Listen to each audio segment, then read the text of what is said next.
Bonjour, c'est Cryptoïd, j'espère que vous allez bien en ce vendredi 13 octobre 2023. On se retrouve aujourd'hui pour parler de CRV, la crypto de Curve. Alors hier j'ai traité AAV, la crypto de AAV Protocol qui est un des fondements vraiment de la finance décentralisée. Et aujourd'hui on va parler du deuxième pilier qui est CRV, Curve, et qui est un petit peu plus particulier. Vous allez voir qu'il y a plein de choses à voir, et comme d'habitude on va disséquer en deux parties. Une partie fondamentale, on va revenir sur ce qu'est Curve, et ensuite une partie technique où on va se projeter sur les cours pour des prix d'achat, des prix de vente, court, moyen, long terme, et ça commence tout de suite.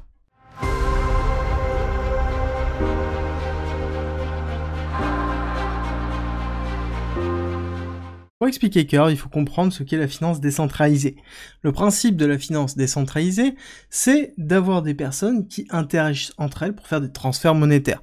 Alors sur le papier, c'est assez simple, c'est-à-dire que j'ai besoin d'un BTC, j'ai un Ethereum, il faut que je trouve quelqu'un qui veut bien échanger un bout de BTC contre mon Ethereum. Et ça, c'est simple sur le papier, mais à mettre en place, c'est plus compliqué quand on veut l'automatiser et que ce soit vraiment agréable dans l'utilisation. Et c'est pour ça qu'on a les pools de liquidités qui sont mises à disposition, qui sont globalement des regroupements, comme on peut voir ici, d'un certain nombre de cryptos. Ici, on a du DAI, de l'USDC et de l'USDT, qui est la 3 pools sur Curve, qui est une des plus connues au niveau de Curve, qui permet d'échanger du coup de l'USDC contre du DAI ou contre de l'USDT, et réciproquement. Le gros avantage de ça, c'est qu'on n'a pas à trouver la personne en question.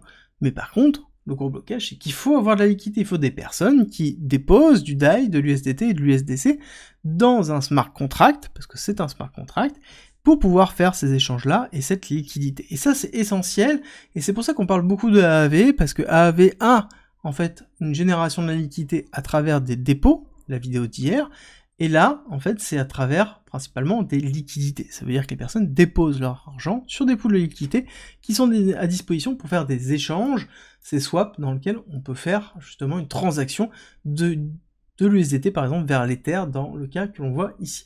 Donc c'est quelque chose qui est vraiment très important pour la finance décentralisée. Sans ça, c'est très compliqué, et plus on a une liquidité qui est minime, plus on va avoir des écarts de change, sous-entendu, si je veux changer un Ether et que dans la pool de liquidité, il n'y a qu'un Ether et demi, ça va être beaucoup plus compliqué de pouvoir faire l'échange parce qu'il n'y a pas assez de liquidité, et donc à ce moment-là, je risque d'avoir un décalage de prix.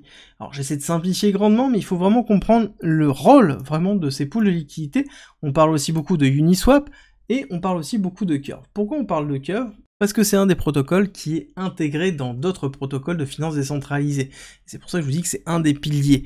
Parce que justement, leur pool de liquidité est utilisé et leveragé par beaucoup de personnes, beaucoup d'autres protocoles qui justement les utilisent pour pouvoir faire leurs transactions ou pour pouvoir redéposer des fonds. Du coup, quel est l'intérêt du CRV, la crypto de Curve ? C'est un token de gouvernance, parce que Curve est un DAO, donc est un protocole décentralisé avec une direction décentralisée. Et le CRV permet de pouvoir faire des propositions, comme par exemple quelle est la pool de liquidité qu'on va ouvrir, et surtout, est-ce que je vais créer de l'incentive pour pouvoir justement favoriser la liquidité dans ce pool.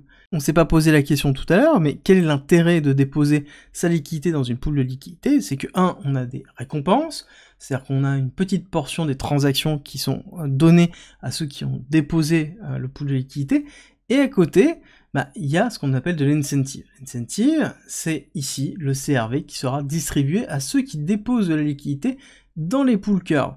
Et on voit qu'on est assez peu dilué, on n'a que 27% d'émissions pour l'instant, donc il y en a encore beaucoup de CRV à distribuer, et le principe même de CRV, c'est de déterminer quelles sont les pools qui vont être ouvertes, et quelle est la répartition de l'incentive, donc sous-entendu des nouveaux CRV qui vont être créés et distribués. Et c'est là où vous commencez à comprendre un petit peu l'intérêt du CRV dedans, et pourquoi il y a ce qu'on appelle les curvoirs, parce que ça a quelque chose de très important. Admettons que vous êtes justement développeur, ou vous avez un projet de Web3, vous avez lancé un nouveau token. Ce nouveau token, il faut bien avoir de la liquidité, il faut bien qu'il y ait des personnes qui l'achètent et qui le valorisent. Pour ça, vous allez avoir des CRV, potentiellement, ou en acheter, par exemple, pour pouvoir proposer votre pool dans Curve, et pouvoir essayer d'avoir une partie de l'incentive, de façon à ce que les personnes achètent votre token et le mettent par exemple en collatéral avec de l'Ethereum ou avec un USDT, un stablecoin quelconque. Et forcément, le CRV a tout son attrait dedans. Et c'est pour ça qu'on parle aussi des curve wars, parce que plus on va avoir de CRV, plus on aura de poids dans la décision, et plus on sera capable de diriger l'incentive à un endroit ou à un particulier. Et c'est pour ça qu'il y a même une notion de bribe, une notion où on va, par exemple, prêter ses CRV à quelqu'un, et en contrepartie, il va nous verser une somme. C'est ce qu'on appelle vraiment les CRV bribe, dans lequel, plus vous allez avoir de CRV, plus vous allez avoir de poids dans la décision, donc plus votre voix aura un poids financier, et plus vous pouvez vous faire rémunérer de cette façon-là.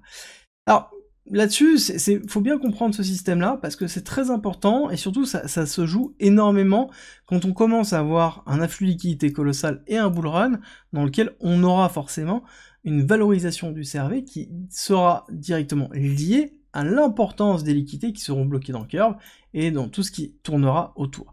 Et c'est pour ça que Curve est utilisé beaucoup dans la finance décentralisée, parce que il y a beaucoup de protocoles qui viennent essayer d'exploiter l'émission de CRV pour, tout simplement, ce qu'on appelle farmer les incentives, farmer les CRV.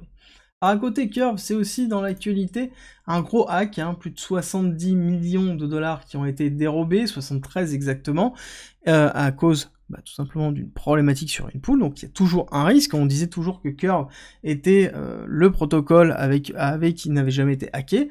Bon, en l'occurrence, ça y est, c'est fait. Et le fondateur, c'est pas un CEO, mais le fondateur de Curve, a réussi à négocier un retour de 70% ou 80%, je sais plus, des fonds, et directement a lui-même réinvesti une partie de sa position pour pouvoir rembourser en fait la totalité des personnes. Mais néanmoins, ça a été quelque chose qui était très compliqué, parce que ce cofondateur avait justement beaucoup de CRV qui étaient mis à disposition en collatéral pour acheter des biens. Donc il avait par exemple déposé 40 millions, je crois, ou 50 millions de CRV pour emprunter 5, 6, 10, 20 millions de dollars pour pouvoir faire des actions. Et donc du coup, plus le CRV a diminué, plus c'était compliqué, plus il allait avoir un risque de liquidation de sa position. Il a réussi à trouver des repreneurs en OTC, donc over the counter, de façon à ne pas impacter le prix plus que besoin du CRV, et donc il a réussi à diminuer la position qu'il avait, et donc il n'y en a pas eu de liquidation. Mais il y a eu une grosse peur qui s'est effectuée, et justement, il faut rappeler que les protocoles de finance décentralisée sont toujours des produits à risque, il faut bien le prendre en considération. Alors, on va attaquer la partie technique dans laquelle il faut aussi comprendre qu'on ne va pas avoir toutes les données. On a une grosse partie des données, mais des fois il manque un petit peu de données, donc j'ai essayé ça de façon à pouvoir comparer, mais néanmoins, là on a quand même un graphe qui est plutôt propre, dans lequel on a eu un ATH qui a été colossal, mais au lancement, mais avec une liquidité qui était vraiment très faible, donc ça sert à rien de la regarder. Et pour moi, il faut bien prendre en considération deux choses. C'est que, on a beaucoup de tokens qui vont être émis. Et c'est le principe, c'est du token qui va être émis pour pouvoir être dumpé et racheté quand il y aura besoin de pouvoir créer de l'incentive. Sous-entendu, c'est un token qui aura une véritable valeur quand on aura un retour des liquidités sur le marché de la crypto, parce que les personnes vont monter des projets et vont vouloir valoriser leurs projets. Et donc, le CRV aura une valeur intrinsèquement liée à l'arrivée des liquidités.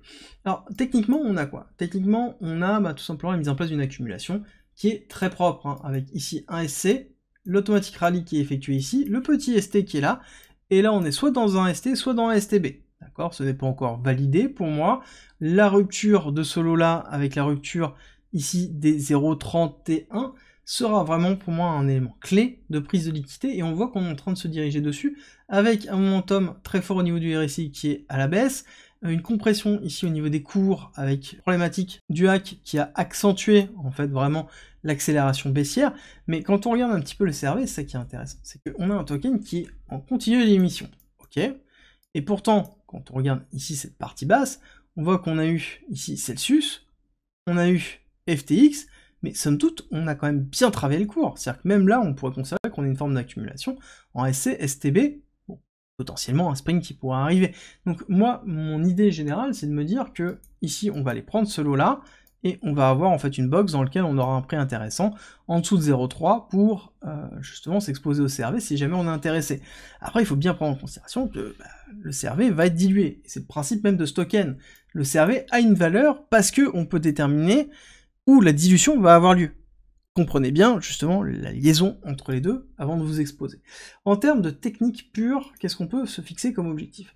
Si on a une rupture, donc vraiment une fin d'accumulation, une accumulation qui peut durer quand même encore longtemps, hein, une fin d'accumulation, déjà, il y a une première rupture qui va être importante, ça va être casser les $2 pour retester ce niveau-là.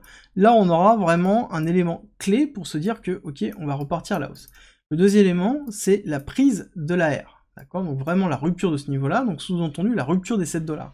Un CRV à $7, là, on pourra dire qu'on est dans une dynamique qui est plutôt bullish, et donc on repartira sous une forme haussière assez rapidement. Après, il faut aussi retenir que la tokenomics de CRV, ici on va juste se mettre là dans la tokenomics, de la reprendre pour bien vous donner les informations, où on a 3,3 milliards de CRV sur une market cap diluée. Prenez bien en idée ça quand vous faites votre tarification. C'est-à-dire que si jamais on a un CRV qui a $10, ça sous-entend qu'on a un curve qui sera dans les 30 milliards de dollars. Donc qui est déjà très conséquent pour des pools de liquidité de la DeFi. Après, il faudrait qu'on ait vraiment une grosse valorisation pour aller beaucoup plus haut, sous-entendu, aller chercher potentiellement les 15-20$, donc dans les 45, 50, 60 milliards de market cap, ce qui nous amènerait sur des targets beaucoup plus hautes, avec un CRV qui pourrait justement taper pas loin des $20, mais le nouvel ATH, là, il n'est pas pour tout de suite, hein. Les 56$ sur 3 milliards de tokens de CRV, il va falloir avoir beaucoup de liquidité et avoir peut-être encore un autre cycle en plus, ou une intégration de curve sur autre chose. Surtout que là, on a eu un hack de curve. Donc ça sous-entend qu'il y a une forme de confiance qui a été brisée. Parce que justement, on considérait que Curve était inviolable, parce que par défaut, il n'avait pas été hacké jusque-là. Donc est-ce qu'on aura autant de liquidité sur le prochain bullrun sur un protocole qui a déjà été hacké? C'est la grande question qu'il va falloir aussi se poser pour contrôler votre exposition. J'espère que cette vidéo vous a plu. Si c'est le cas, n'oubliez pas de me laisser un like et un commentaire, ça me fait toujours très plaisir. Et nous, on se retrouve demain pour l'hebdomadaire dans lequel on va revenir sur justement ces smart contracts sur BTC. Est-ce que ce serait pas le nouveau narratif pour le prochain bull run? Ça, c'est demain, 13h30.